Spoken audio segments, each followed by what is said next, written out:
Ekonomi Indonesia tumbuh 5,61% di kuartal pertama 2026, tertinggi dalam 13 kuartal terakhir.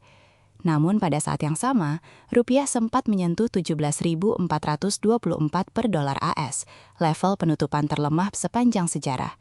Dua fakta ini tidak seharusnya hidup berdampingan, dan justru disitulah seluruh ketegangan bermula. Gubernur Bank Indonesia Peri Warjio menyebut kondisi ini secara eksplisit. Rupiah saat ini berada dalam kondisi undervalued.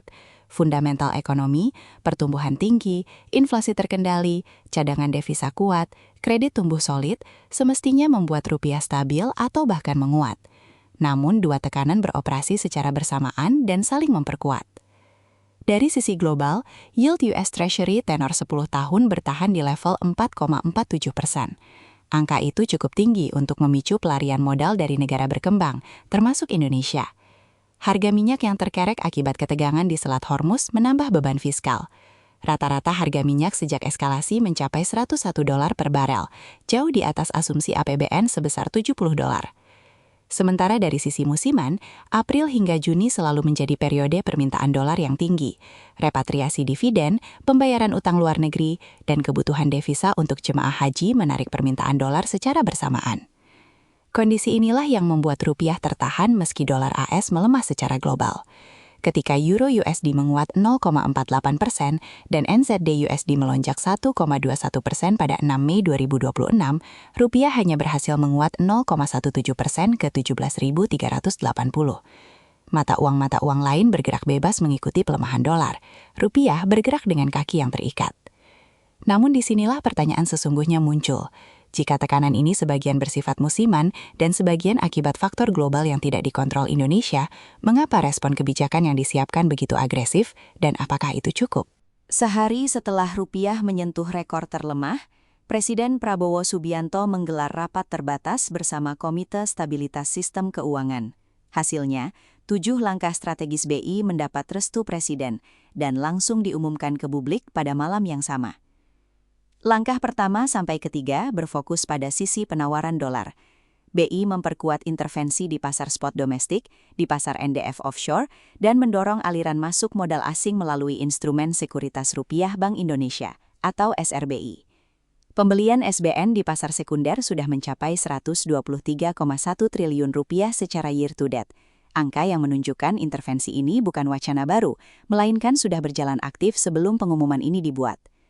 Langkah keempat dan kelima menyasar sisi permintaan dolar. BI menjaga likuiditas perbankan tetap longgar dengan pertumbuhan uang primer mencapai 14,1%. Lalu batas pembelian dolar tanpa underlying diturunkan dari $100.000 menjadi $50.000 per orang per bulan dan akan dipangkas lagi menjadi $25.000. Ini sinyal pengetatan yang langsung menyentuh perilaku korporasi dan individu. Langkah ke-6 dan ke-7 bergerak ke wilayah pengawasan.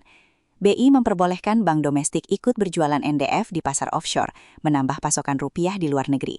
Sementara OJK diajak berkoordinasi untuk memantau bank dan korporasi yang transaksi pembelian dolarnya tergolong tinggi. Menteri Keuangan Purbaya Yudisadewa menambahkan satu instrumen mandiri, Bond Stabilization Fund. Skema ini sudah ada namun belum pernah diaktifkan.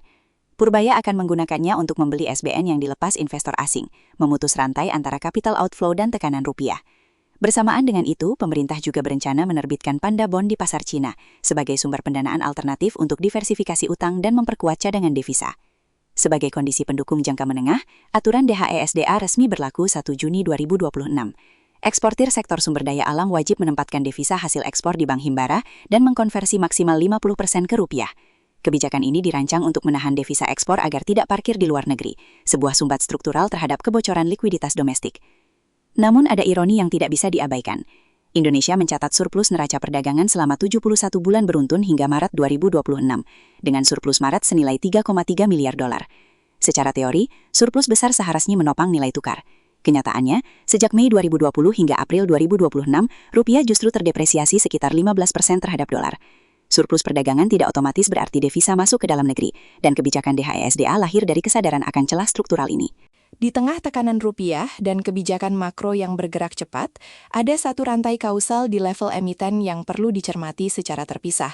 Bukan karena nilainya besar, tetapi karena strukturnya mengubah cara pasar memandang resiko regulasi di Indonesia. Danantara Indonesia mengonfirmasi telah membeli saham PT Goto Gojek Tokopedia atau Goto melalui bursa dalam jumlah kurang dari 1%.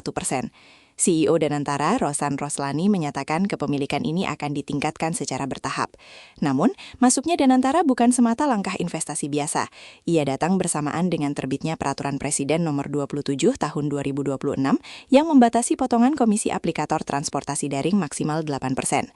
Dampaknya langsung terasa di pasar. Saham Goto terkunci di level batas bawah Rp50 per saham dengan antrean jual yang mendominasi sejak awal sesi. Ini level gocap, batas teknis terendah yang bisa diperdagangkan. Pasar mengartikan regulasi baru ini sebagai tekanan langsung terhadap profitabilitas Goto. Perhitungannya tidak rumit. Segmen mobilitas dan logistik Goto menyumbang sekitar Rp3,08 triliun dari total pendapatan bersih kuartal 1 2026. Jika potongan aplikator turun dari kisaran 10% menjadi maksimal 8%, itu setara pemangkasan 20% dari basis pendapatan tersebut, atau sekitar Rp616 miliar per kuartal. Sementara laba bersih kuartal 1 2026 hanya Rp170,74 miliar. Selisih matematis ini menunjukkan bahwa regulasi baru berpotensi membalik Goto kembali ke zona merah, setelah baru saja mencatat pembalikan laba dari rugi Rp366 miliar setahun sebelumnya.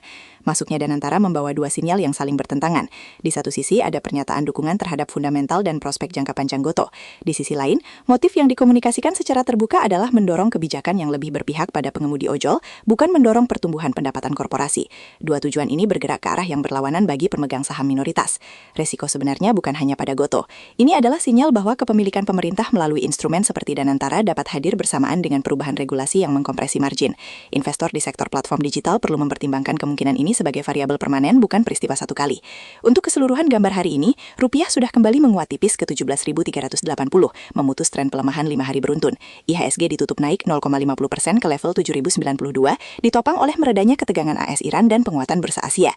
Namun, dua kondisi yang menentukan arah selanjutnya tetap terbuka. Jika tekanan musiman permintaan dolar mereda setelah musim haji dan repatriasi dividen selesai di bulan Juni, rupiah memiliki ruang untuk menguat kembali ke kisaran Rp17.200, sesuai dengan fundamental yang diklaim BI. Jika harga minyak bertahan di atas $100 per barel dan yield US Treasury tetap tinggi, 7 langkah BI akan terus bekerja keras hanya untuk mempertahankan posisi, bukan mendorong penguatan. Benchmark yang bisa dicek, apakah pembelian dolar tanpa underlying benar-benar dibatasi ke $25.000 per bulan di pekan depan, dan apakah SRBI berhasil menarik net inflow yang cukup untuk mengimbangi outflow dari SBN dan saham. Jika keduanya terpenuhi, posisi BI lebih kuat dari yang terlihat sekarang. Jika tidak, level Rp17.400 bisa kembali menjadi ujian, dan kali ini tanpa faktor musiman sebagai penjelasan yang memadai. Setiap hari setelah penutupan, kami menerbitkan ringkasan pasar dan analisis isu utama. Berlangganan channel ini.